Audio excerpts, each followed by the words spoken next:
Pemirsa, tim SAR gabungan melakukan medical evacuation terhadap kru kapal MV Asahi Bulker yang mengalami gangguan pendarahan di pencernaan Sabtu 11 Oktober 2025 pagi. Pada pukul 02.00 WITA, Kapten kapal menghubungi pihak agen PT Bayu Samudra bahwa kru membutuhkan penanganan medis segera.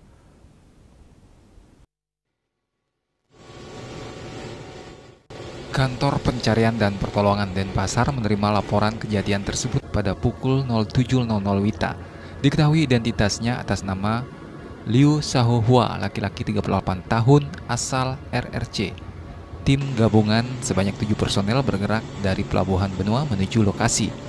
Nyoman Darmayasa selaku koordinator lapangan Kantor Pencarian dan Pertolongan Denpasar menerangkan, dengan menggunakan RIB 05 Denpasar, pihaknya langsung melaksanakan intercept menuju posisi target.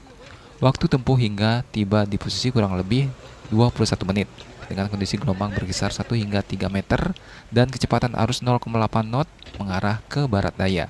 Proses evakuasi berjalan lancar dan akhirnya mereka tiba di Pelabuhan Benua pada pukul 09.25 WITA.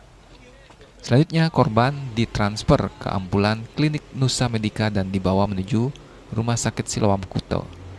Unsur SAR yang terlibat dari Kantor Pencarian dan Pertolongan Denpasar, KSOP Benua, Disnap Benua, TNI AL, Imigrasi Benua, Balai Karantina Kesehatan Benua, BKKBK Benua, Dit Polairut Polda Bali, Polsek Kawasan Benua, agen kapal, dan Klinik Nusa Medika.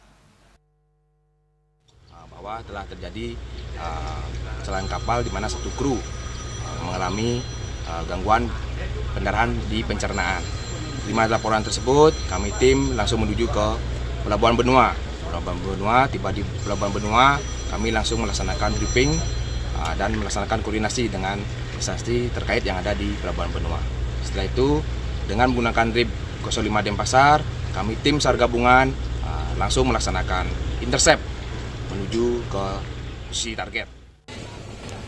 Rai Swantara, Bali TV.